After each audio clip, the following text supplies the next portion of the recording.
My name is Aduni, and I never thought a pair of gold earrings could destroy a life. But that night in Lagos, standing outside the Olawale mansion with nothing but a torn bag and the clothes on my back, I learned how quickly everything can fall apart. Mrs. Kemi's voice still echoed in my ears as the security gate slammed shut behind me. "Thief! How dare you steal from us after everything we've done for you?" Her words cut deeper than any blade. The accusation hung in the humid Lagos air like a curse I couldn't escape. I'd worked for the Olawale family for 8 months, cleaning their marble floors, washing their expensive clothes, preparing their meals. The pay was decent, enough to send money back home to Mama and my sick sister, Omolara, in our village near Ibadan. But now, standing on the dark street with nowhere to go, that life felt like a dream. The golden earrings, worth more than I'd make in 2 years, had disappeared from Mrs. Kemi's jewelry box that afternoon, and somehow everyone believed I was the one who took them. Everyone except me. "You know what hurts the most?" I whispered to myself, watching the mansion's lights flicker through the iron gates. I actually thought they cared about me. The night air was thick with the smell of suya from a nearby street vendor and the distant hum of Lagos traffic. My phone buzzed. A text from Mama asking when I'd send this month's money for Omolara's medicine. My heart dropped to my stomach. I know you've been there too. That moment when you realize you've let down the people who need you most. I walked toward the main road, dragging my feet along the cracked pavement. The weight of my bag seemed heavier with each step. Inside were my few possessions: 2 dresses, a photo of my family, and my savings. Barely enough for a week's food, let alone rent somewhere new. A Danfo bus roared past, its exhaust mixing with the Lagos heat. The city never slept, but tonight it felt cold despite the warmth. I thought about calling my friend Ada in Maraba, but pride held me back. How could I explain that I'd been branded a thief? At the bus stop near Victoria Island, I sat on a bench next to an old woman selling groundnuts. She looked at me with knowing eyes. "Trouble, my daughter?" "Big trouble, Mama," I replied, my voice barely a whisper. She handed me a small bag of groundnuts without asking for payment. When trouble comes, it teaches us who we really are. Remember that. As the night stretched on, I realized this was just the beginning. In Lagos, rumors spread faster than wildfire, especially about house helps who steal from their employers. By morning, every agency, every family would know my name. My reputation was destroyed before I even had a chance to defend myself. But sitting there in the darkness, watching the city breathe around me, something inside me refused to break. They wanted me to disappear, to accept their judgment and fade away. Instead, I made a decision that would change everything. I was going to prove my innocence, no matter what it cost me. What I didn't know was that the real thief was still inside that mansion, planning their next move while I sat on this bench, plotting my comeback. The groundnut seller was right. Trouble does teach you who you really are, and I was about to discover I was stronger than anyone imagined, including myself. But first, I had to survive the night, and in Lagos, that was never guaranteed for someone like me. The city lights blurred as exhaustion finally hit me, but sleep felt dangerous. Tomorrow would bring new challenges, and I needed to be ready for all of them. The groundnut seller's words stayed with me as I spent that endless night at the bus stop. When dawn broke over Lagos, painting the sky orange and pink, I knew I had to move. The city was waking up, and so was my new reality. My first stop was Oshodi Bus Terminal. If you've never been there early morning, it's chaos. Buses honking, conductors shouting destinations, people rushing with bags and dreams. The perfect place for someone like me to disappear, at least temporarily. I found a corner near the public toilets and washed my face with water from a broken pipe. "You looking for work?" A woman approached me. She was middle-aged, wearing a faded wrapper and carrying a large bag. "I'm Grace. I connect girls with families who need help." My heart jumped. Maybe this nightmare would end quickly. "Yes, Ma, I'm hardworking. I can cook, clean." "Where did you work before?" The moment of truth. The Olawale family on Victoria Island. Grace's expression changed instantly. She stepped back like I had a disease. Ah, you're that girl. The one who stole from Madam Kemi." She shook her head vigorously. "Sister, nobody will hire you now. That story has reached everywhere." My stomach twisted. "But I didn't steal anything. I swear on my mother's life." Doesn't matter what you swear. In this business, reputation is everything. Mrs. Kemi called all the agencies yesterday night. Your name is finished in Lagos. Grace walked away, leaving me standing there like a fool. Around me, other domestic workers were getting job offers, shaking hands, making arrangements. But for me, there was only silence and suspicious stares. I spent the morning walking from agency to agency in Yaba, same story everywhere, doors slamming in my face. Some didn't even let me finish explaining before waving me away. "We know who you are," one agent said coldly. "Don't waste our time." By afternoon, my phone was buzzing constantly. Messages from Mama asking why I hadn't called. Omalara's condition was getting worse, and the village doctor said she needed to see a specialist in Ibadan urgently. The cost? 50,000 naira. Money I no longer had. That's when desperation really hit. I found myself at Alaba Market, the massive electronics hub of Lagos. Maybe I could find some other kind of work, away from domestic agencies. The market was buzzing with activity. Traders shouting prices, customers haggling, money changing hands everywhere. I was walking past the electronics shop when I heard shouting. 3 young men had cornered an older man near a pile of phone accessories. They were demanding money, pushing him around. The old man looked terrified, clutching his small bag of goods. "Please, I already paid this week," he was saying. "I don't have anything else." "Bashir, you think we're playing?" The leader, a guy with gold teeth, grabbed the old man's shirt. "Pay up or we destroy your stand." That's when something inside me snapped. Maybe it was the injustice of it all, being accused of stealing while watching real criminals operate freely. Without thinking, I stepped forward. "Leave him alone." The 3 men turned to look at me like I was insane. Gold Teeth laughed. "This small girl wants to play hero?" I said, "Leave him alone." My voice was steadier than I felt. 3 against 1? That's not strength. That's cowardice. The old man, Bashir, stared at me with wide eyes. "Sister, please go. Don't involve yourself." But I couldn't walk away. Not anymore.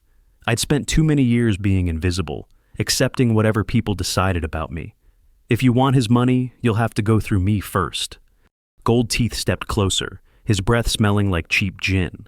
"Little girl, you don't know who you're messing with. We run this area." "And I don't care." I stood my ground, even though my knees were shaking. "Touch him, and I'll scream so loud every trader in this market will come running." For a moment, we all just stared at each other. Then Gold Teeth smiled that cruel smile. "You know what? I like your spirit, but spirit doesn't pay debts." What happened next changed everything. But as I stood there facing down those thugs, I realized the groundnut seller was right. Trouble was teaching me exactly who I was, and I wasn't going to back down. Gold Teeth raised his hand to strike me, but before he could, a car horn blared behind us. A black Toyota Camry pulled up, and the driver stepped out, a tall man in his 60s wearing a simple white shirt and dark trousers. "Bashir, what's happening here?" The old man's face lit up with relief. "Oga Kunli's driver. These boys, they're troubling me again." The driver walked toward us with quiet authority. Something about his presence made Gold Teeth and his crew step back. "Jagaban, I thought we settled this matter last month. Why are you still harassing this man?" "Driver, this is not your business," Gold Teeth said, but his voice had lost its edge. "Everything in this market is my business when it involves honest traders." The driver's voice was calm but firm. "Bashir supplies phone accessories to my boss's company. Touch him, and you answer to Kunle Adebayo." I watched Gold Teeth's face change completely.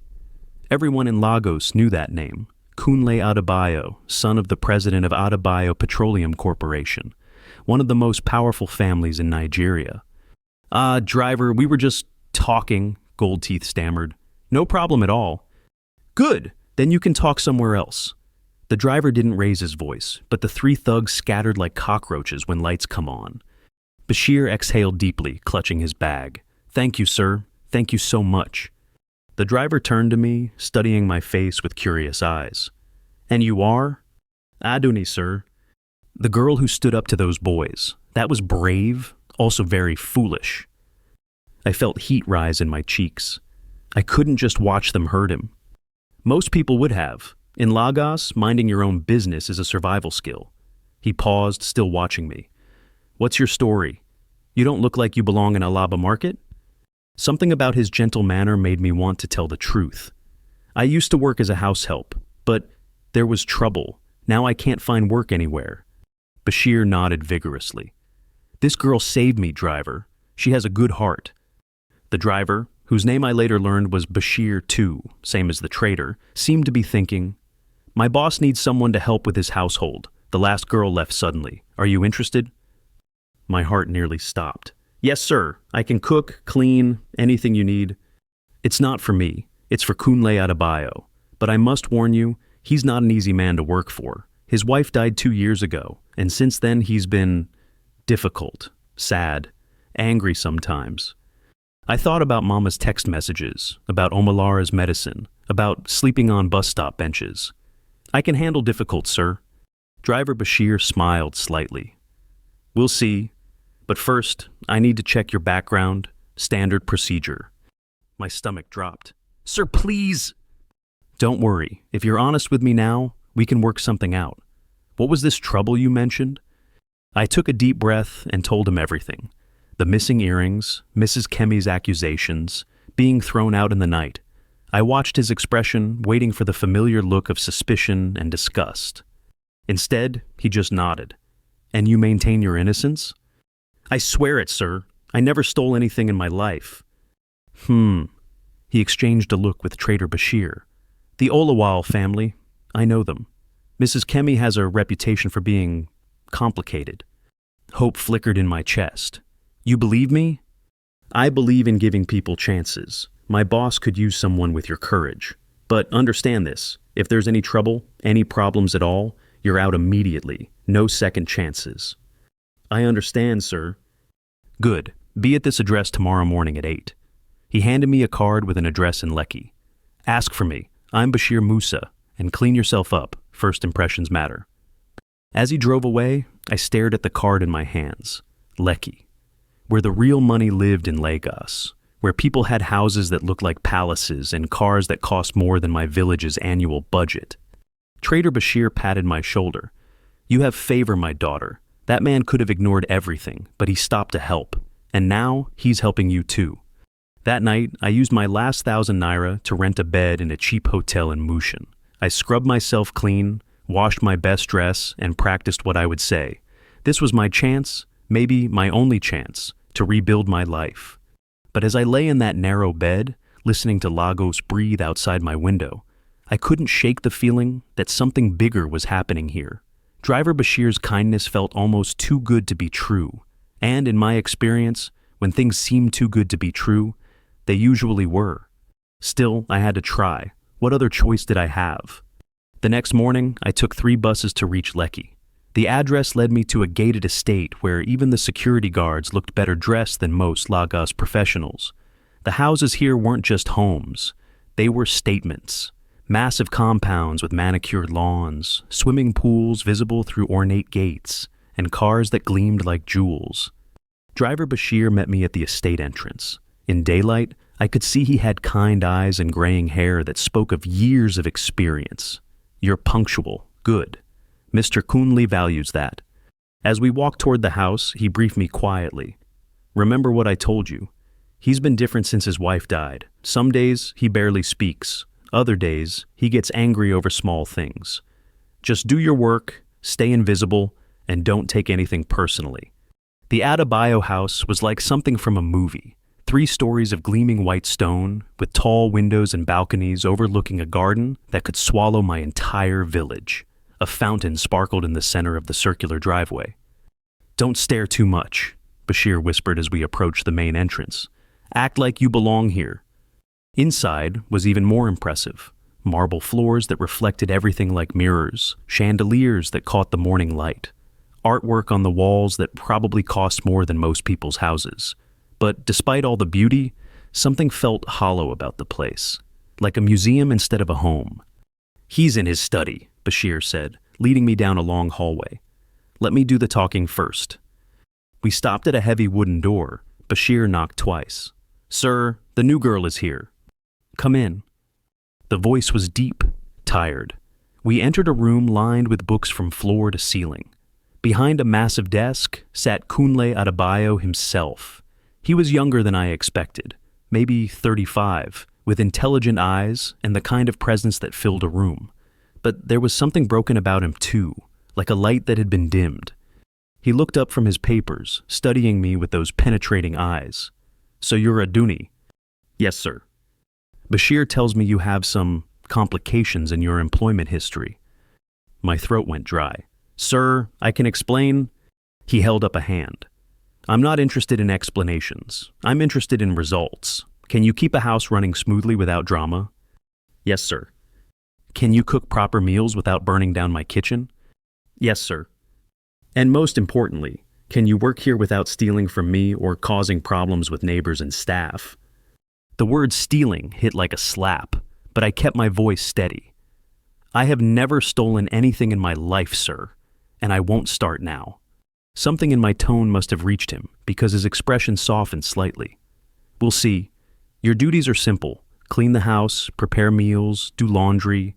I travel frequently for business, so you'll often have the place to yourself. Your room is on the second floor, next to the kitchen. Salary is 60,000 naira monthly." I nearly gasped. 60,000 was more than I'd ever earned in my life. "Thank you, sir. Thank you so much." "Don't thank me yet. Earn it first." He turned back to his papers. "Bashir will show you around. Start today."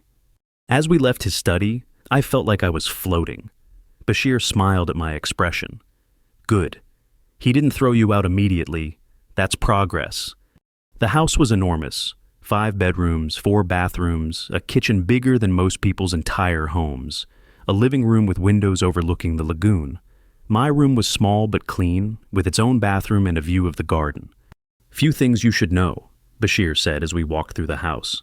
"Mr. Kunle doesn't like loud noises. He works late and sleeps late, so clean the downstairs early and upstairs afternoon. He barely eats, depression, you understand, but try to make him proper meals anyway." "What about visitors, family?" Bashir's face darkened. "That's complicated. His half-brother Lee Khan comes around sometimes, politician type, always smiling, always talking about big plans. Be polite but careful around him. Something about that man doesn't sit right with me." "And Mrs. Kunle's family?" "They blame him for her death. Car accident 2 years ago. He was driving." Bashir shook his head sadly. "Wasn't his fault. Drunk driver hit them. But grief makes people cruel sometimes." As I started my first day cleaning and organizing, I couldn't help but notice things. Photos of a beautiful woman, Mr. Kunle's late wife, had been turned face down on tables, rooms that looked untouched, like shrines, a house that felt more like a tomb than a home. But I also noticed something else. This was my chance to prove myself, to rebuild my reputation, to take care of Mama and Omalara. I wouldn't waste it. That evening, as I prepared dinner, I heard voices from the study. Mr. Kunle was on the phone, his voice strained. "I don't care what the board says, Leakin. That money is earmarked for charity, not your campaign. No, we're not discussing this again. Fine, come by tomorrow if you must." When he hung up, I heard him slam something on his desk. Whatever family drama was happening here, it was bigger than grief. But as the new girl with a questionable reputation, the smartest thing I could do was keep my mouth shut and my eyes open. What I didn't know was that someone else was already watching me very carefully, and their plans would soon turn my new beginning into another nightmare. 3 weeks into working at the Adebayo house, I'd settled into a routine. Mr. Kunle was exactly as Bashir described, moody, distant, but not cruel. Some mornings he'd nod acknowledgement when I served his coffee. Other days he'd walk past like I was furniture. I learned to read his moods and adjust accordingly. The house was starting to feel less like a museum. I'd gradually turned the photos of his wife right side up, dusted them carefully, even placed fresh flowers nearby. He never said anything, but I caught him looking at them sometimes with an expression that made my heart ache. I was finally able to send money home to Mama, not the full amount Omalara needed for the specialist, but enough for her basic medicine. For the first time in weeks, I felt like maybe my luck was changing. That's when Lekan Adebayo arrived. I was cleaning the living room when I heard the gate buzzer. Through the window, I saw a flashy red Mercedes pull into the driveway. The man who stepped out looked like a politician's poster come to life. Expensive suit, perfect smile, gold watch catching the sunlight. Everything about him screamed success and confidence. "Good afternoon," he said when I opened the door. His smile was wide, but never reached his eyes. "You must be the new help. I'm Lee Khan, Mr. Kunli's brother." "Good afternoon, sir. I'm Aduni." Aduni, pretty name. His gaze traveled over me in a way that made my skin crawl. "Is my brother in?" "Yes, sir, in his study. Let me announce you." "No need. Family doesn't need announcements." He brushed past me, and I caught the scent of expensive cologne mixed with something else, the smell of a man who took what he wanted. I hurried ahead to knock on the study door. "Sir, your brother is here." "I can announce myself," Lee Khan called out, pushing into the study behind me. "Little brother, you look terrible." I started to leave, but Lee Khan's voice stopped me. "Actually, stay. Bring us some drinks. Whiskey for me. Whatever Kunle wants." Mr. Kunli's jaw was tight. "That's not necessary, Lee Khan." "Come on, where are your manners? The girl works for us, doesn't she?" "Us." The word hung in the air like a threat. I brought the drinks and retreated to the kitchen, but their voices carried through the house. "The foundation board meeting is next week," Lee Khan was saying. "We need to discuss the allocation for this quarter." "There's nothing to discuss. The money goes to education and healthcare, just like Folake wanted." "Folake is dead, Kunle. You can't run a foundation based on a dead woman's wishes forever." The crash of something hitting the wall made me jump. Mr. Kunli's voice, when it came, was deadly quiet. "Don't ever talk about my wife that way again." Fine. I'm just saying, times change. My campaign could use some funding, and it would help people too. Political change is social change. Your campaign is not a charity, Lee Khan. Everything is political, little brother, even charity. Their argument continued for another hour before Lee Khan finally left. I was dusting the hallway when he stopped beside me on his way out. "You know, Aduni, you're much prettier than the last girl who worked here." His hand brushed my arm. "If you ever need anything at all, you have my number." After he left, the house felt different, darker somehow. Mr. Kunli stayed locked in his study for the rest of the evening, and when I brought his dinner, I found him staring at a photo of his wife with tears in his eyes. "Sir, are you all right?" He looked up, surprised to see me there. For a moment, his guard was completely down. "She used to say that money without purpose is just paper. That's why we started the foundation, to give our wealth meaning." "She sounds like she was a wise woman, sir." "She was everything good about me," his voice cracked, "and Lakin knows it. He knows exactly how to hurt me." That night, as I lay in my small room, I couldn't shake the feeling that I had witnessed something important. The foundation Lee Khan mentioned, I'd seen the papers on Mr. Kunle's desk, millions of naira flowing through it every quarter, money that could change thousands of lives, or fund a politician's ambitions. I thought about calling driver Bashir to ask his opinion, but what would I say? That I had a bad feeling about the boss's brother? That seemed like overstepping my boundaries as the new help. Besides, what did I know about wealthy family politics? I was just a girl from a village near Ibadan, trying to keep my head down and save my sister's life. But 3 days later, when I found the private investigator going through my room while I was supposed to be at the market, I realized I'd been naive. Lee Khan wasn't just interested in foundation money. He was building a case against me, and this time, I had no idea what I was being accused of. The investigator, a thin man with nervous eyes, jumped when he saw me in the doorway. "Oh, you're back early. What are you doing in my room?" He straightened his tie, trying to look official. "Routine security check. Mr. Lee Khan Adebayo ordered it, just making sure everything is proper." But I could see my few possessions scattered around, my small savings envelope torn open and counted. This wasn't a security check. This was a setup, and I was walking straight into it. "Get out of my room now." My voice was steadier than I felt.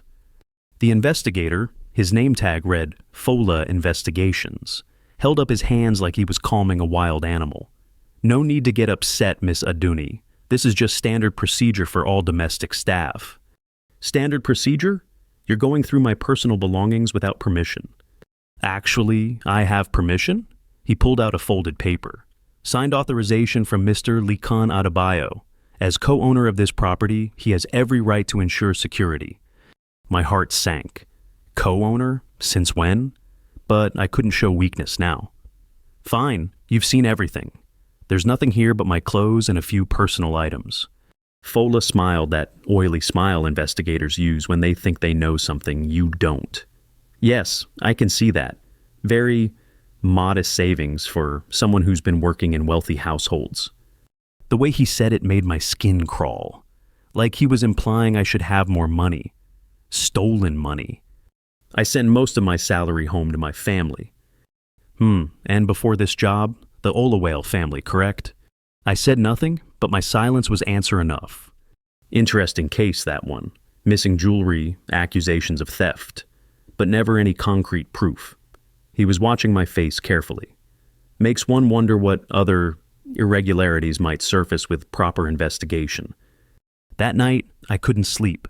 I kept thinking about Fola's words, about Lee Can's too friendly smile, about the way he'd looked at me like I was already guilty of something.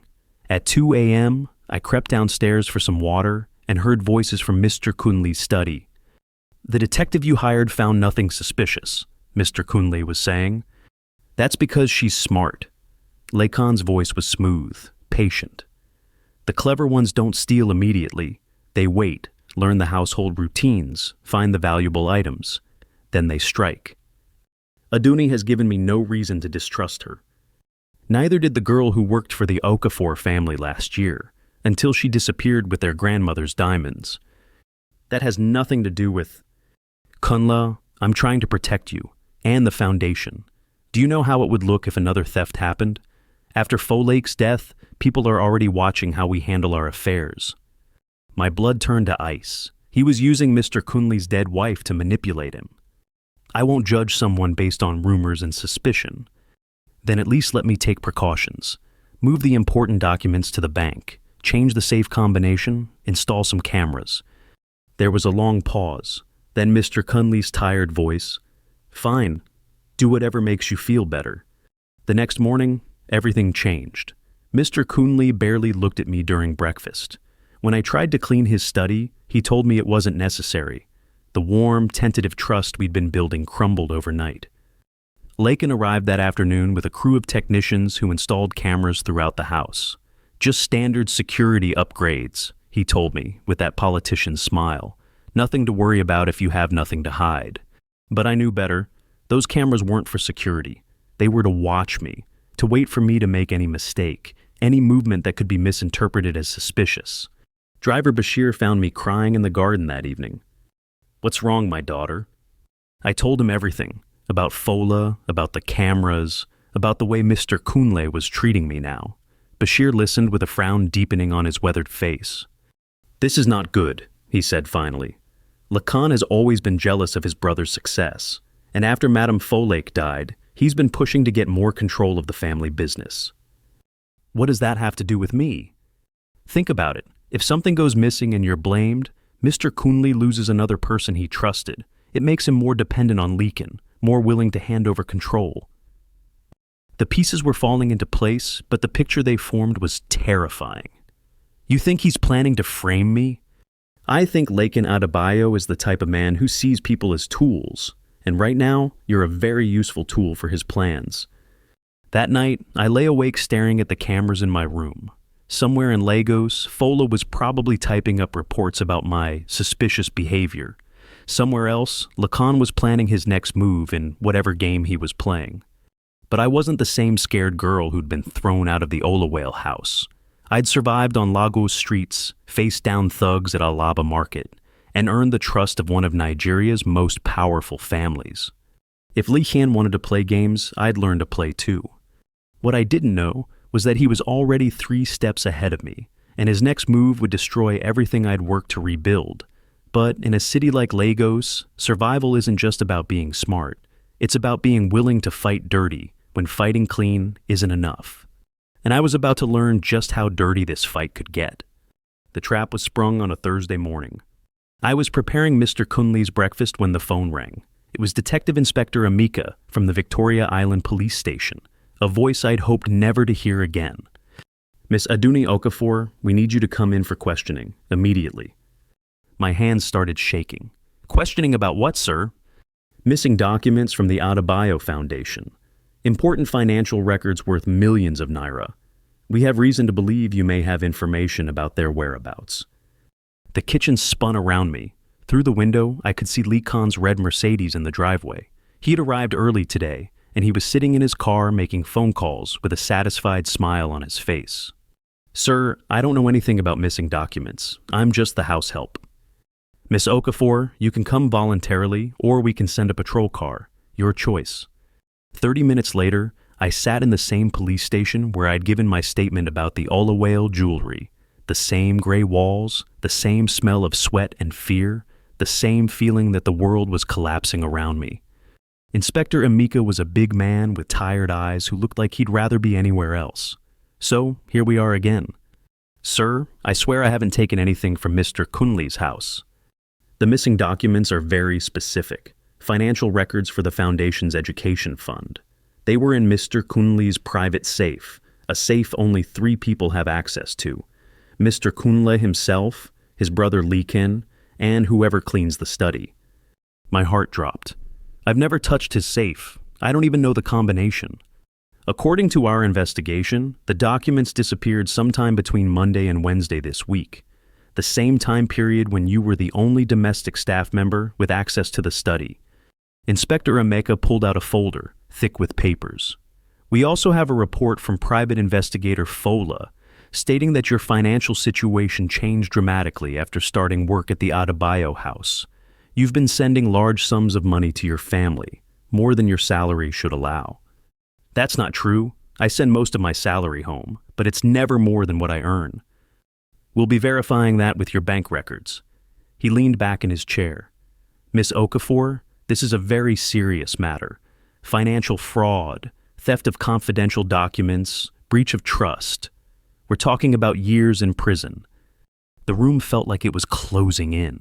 Through the window, I could see Lagos traffic moving normally, people going about their lives while mine was being destroyed again. Can I call someone? You can call a lawyer if you have one, but I should warn you, Mr. Lekan Adebayo is very connected in this city. Very few lawyers will want to take a case against the Adebayo family.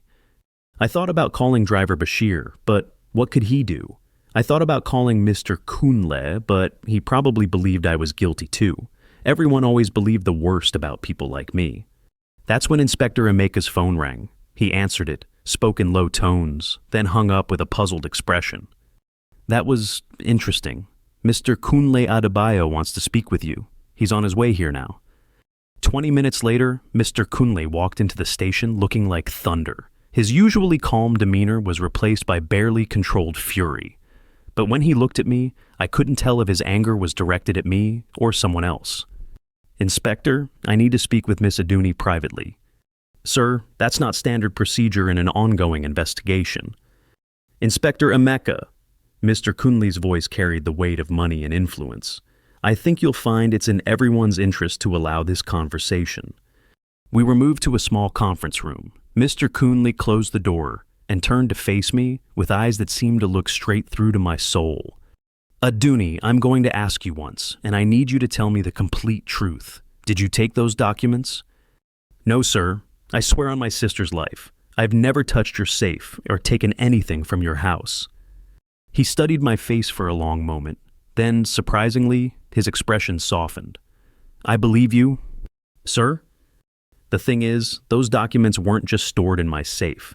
There were copies in 3 other locations, including my personal laptop. Someone would have to know our entire filing system to steal all the copies. He sat down across from me. Someone with intimate knowledge of Foundation operations. Like who, sir? Like my dear brother Lekan. His voice was bitter. The man who's been pushing for months to get access to Foundation funds. The man who hired the investigator to watch you. The man who suggested I install cameras in my own home. My mouth fell open. You think he's the one who took the documents? I think my brother is very clever. Create a crisis, blame the convenient suspect, then swoop in as the solution to the problem. Mr. Kunle's hands were clenched into fists. What I can't prove is how he got into my safe. That's when it hit me. The cameras, sir. He installed them throughout the house, including your study. He could have watched you open the safe. Mr. Kunle went very still. The cameras record everything? Yes, sir. And he said he'd be monitoring them personally for security purposes. For the first time since I'd known him, Mr. Coonley smiled. It wasn't a happy smile. It was the smile of a man who'd just figured out how to destroy his enemy. Aduni, I think it's time my brother learned what happens when you try to frame an innocent person. But first, we need to get you out of here. As he reached for his phone to call his lawyer, I realized this nightmare was far from over. If anything, it was just beginning. Because when powerful people go to war, everyone else becomes collateral damage. And I was caught right in the middle of a family battle that could destroy us all.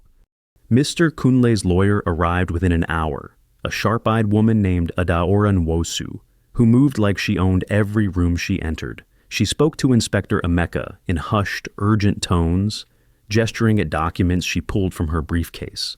I caught fragments, insufficient evidence, circumstantial at best, and harassment of domestic workers. 20 minutes later, I was released on bail with strict instructions not to leave Lagos. This isn't over, Inspector Emeka warned as I signed the papers. We're still investigating. But his tone had changed, less certain, more cautious. Money talks in Nigeria, and the Adebayo name carried serious weight. Back at the house, Mr. Kunle called an emergency meeting with driver Bashir and me in his study. The cameras were still there, tiny electronic eyes watching our every move. We need to be very careful, Mr. Kunle said quietly. Lacan is monitoring everything, so we're going to give him exactly what he wants to see. Sir, I was confused. You're going to appear defeated, scared, maybe even guilty. Let him think his plan is working perfectly. Mr. Kunle's eyes were hard. Meanwhile, Bashir and I will be working on something else. For the next 3 days, I played the part of a broken woman. I barely spoke, jumped at every sound, avoided eye contact with everyone. Through the cameras, Lacan would see exactly what he expected, a guilty servant cracking under pressure. But late at night, when the house was dark and quiet, real work was happening. Mr. Kunle had discovered something interesting about the camera system. It stored all recordings on a central server that Lixian accessed remotely. But what Lixian didn't know was that Mr. Kunle had override access to that same server. Look at this, he whispered, showing me laptop footage from 3 days ago. There was Lixian in the study, watching Mr. Kunle open the safe to retrieve some papers. The camera angle was perfect. You could see every number of the combination. He recorded you opening your own safe? Better than that, look at the timestamp. I squinted at the small numbers in the corner. The recording was from last Tuesday, 2 days before the documents were reported missing. He planned this entire thing, I breathed.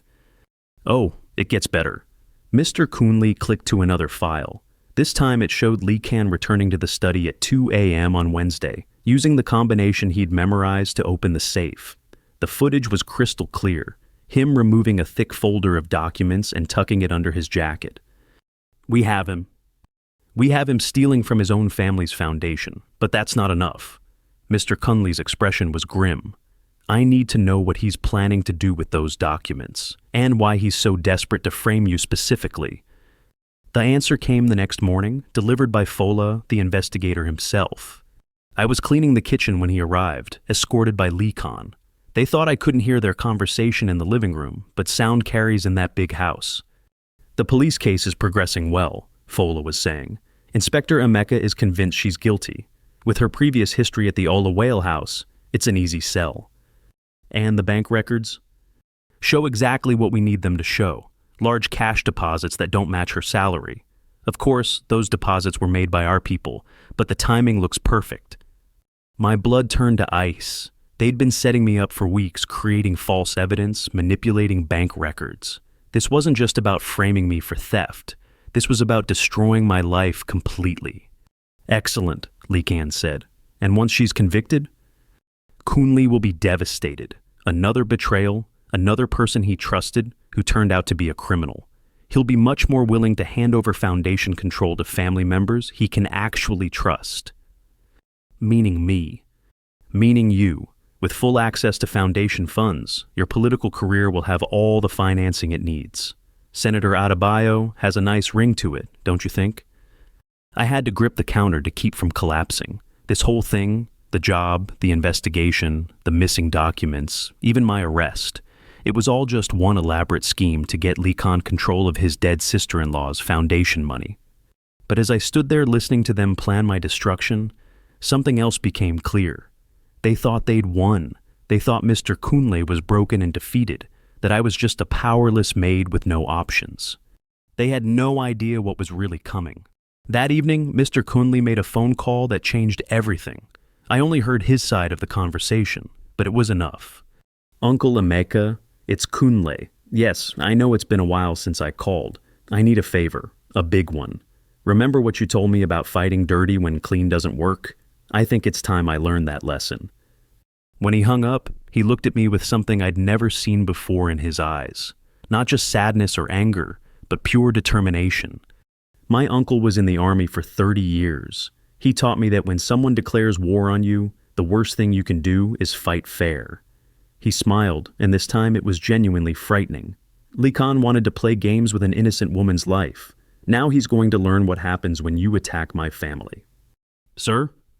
Aduni, how would you feel about helping me destroy my brother's political career?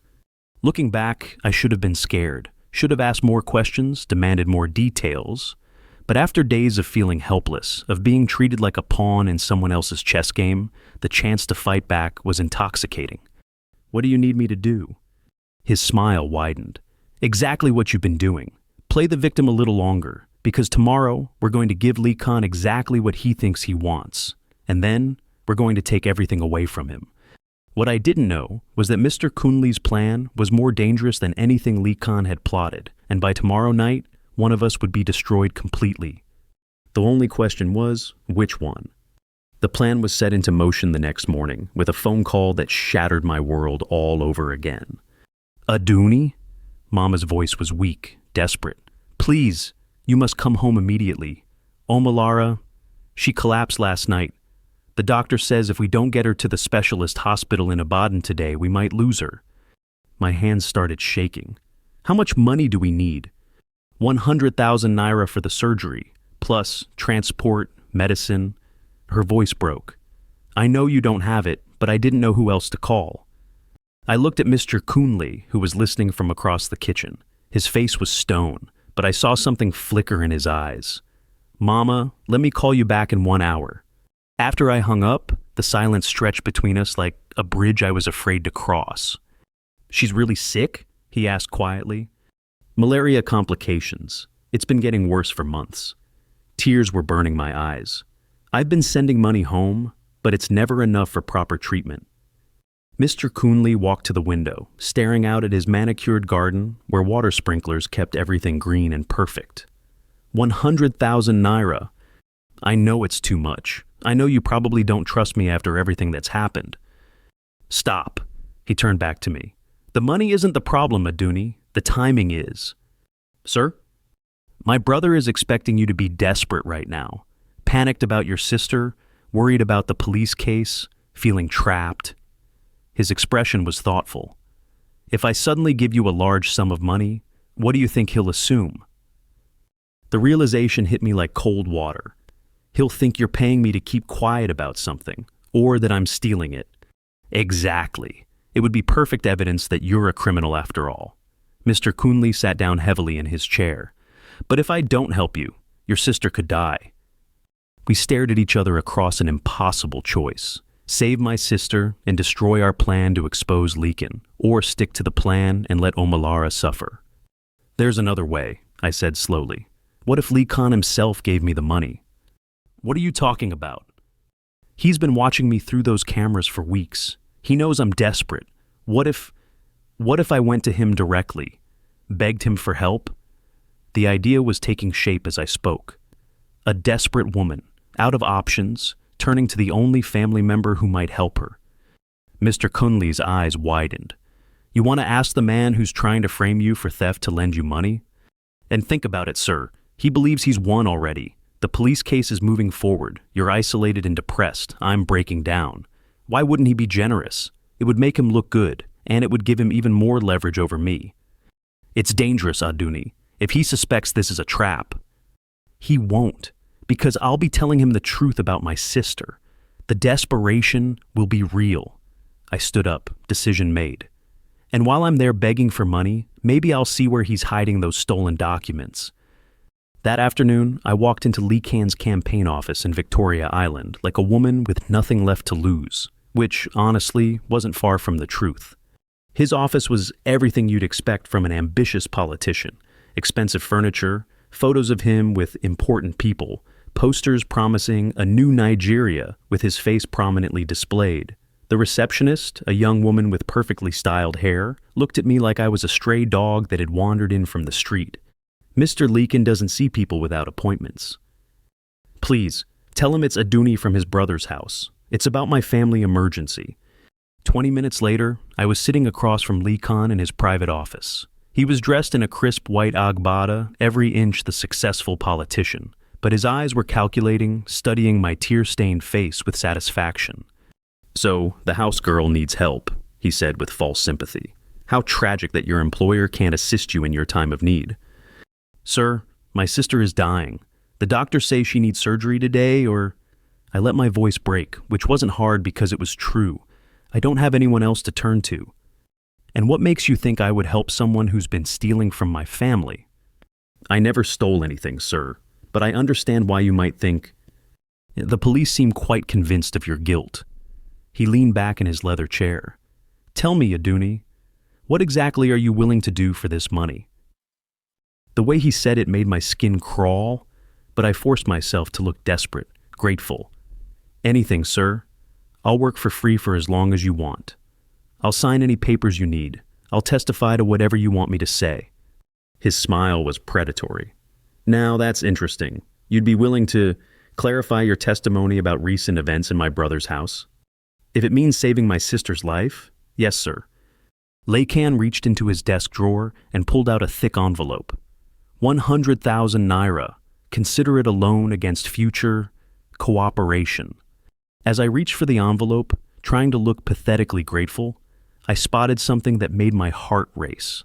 Behind his desk, partially hidden by campaign posters, was a familiar folder, the same thick manila folder I'd seen in the security footage of him stealing from Mr. Kunli's safe.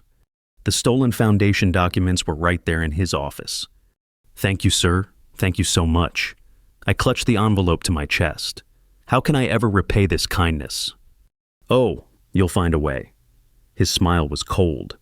Starting with your testimony next week, when the police formally charge you, you're going to tell them exactly what I need them to hear. I nodded eagerly, playing the part of a trapped woman who just sold her soul. But inside, I was calculating distances, memorizing the office layout, planning how driver Bashir could get close enough to that filing cabinet to retrieve what we needed. Because Likan had just made two critical mistakes. He'd shown me where he'd hidden the evidence of his theft, and he'd confirmed that he was planning to use my desperation to force false testimony. Now, we had him. The question was whether we could spring our trap before he realized he'd walked into one. As I left his office with the money that would save my sister's life, I knew tomorrow would bring the final confrontation. One way or another, this nightmare would end. But first, I had a phone call to make to Mama and a sister's life to save. The next morning, everything came together like pieces of a puzzle finally clicking into place. I wired the money to Mama first thing, my hands shaking as I watched the transfer go through.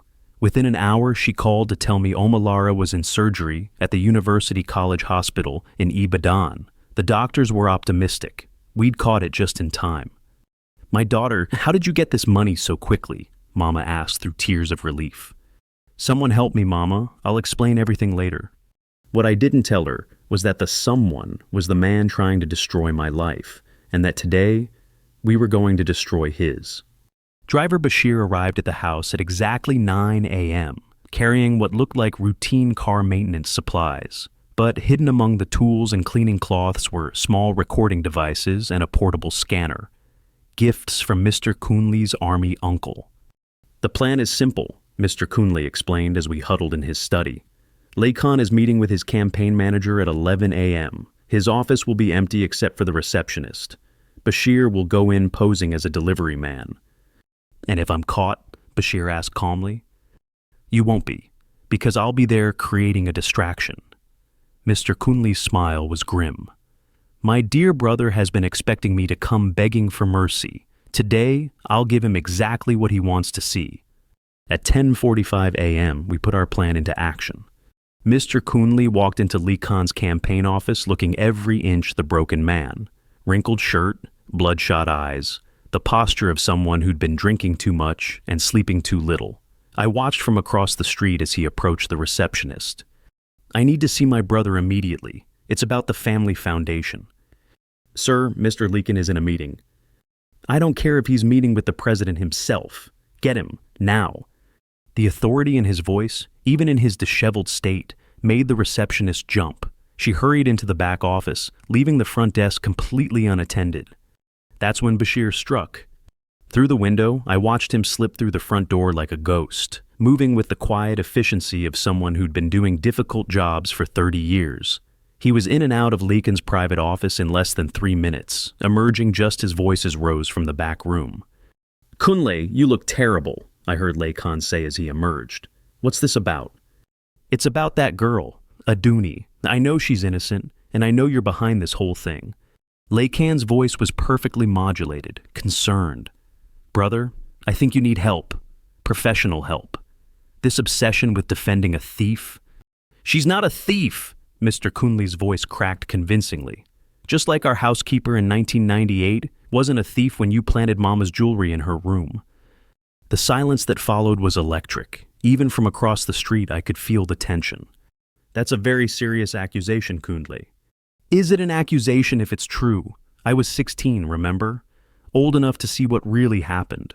Old enough to know that our mother's missing necklace somehow found its way into poor Auntie Bose's bag. You're having a breakdown. First Folake's death, now this paranoia. Don't you dare use my wife's name to justify what you're doing to that girl. The argument continued for another 10 minutes, with Mr. Kunle playing his part perfectly. The grieving widower pushed too far, making wild accusations he couldn't prove. To anyone listening, he sounded unstable, desperate.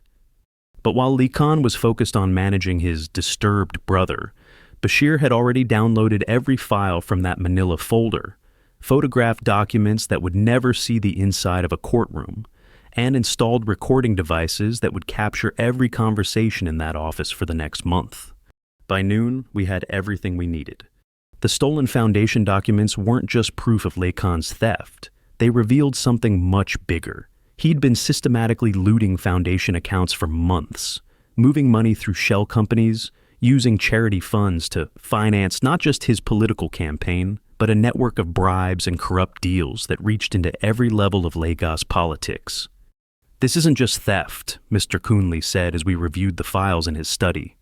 This is financial terrorism. He's been using Folake's memory, her foundation, to fund corruption across Nigeria. But the most damning evidence came from Lee Khan's own recordings.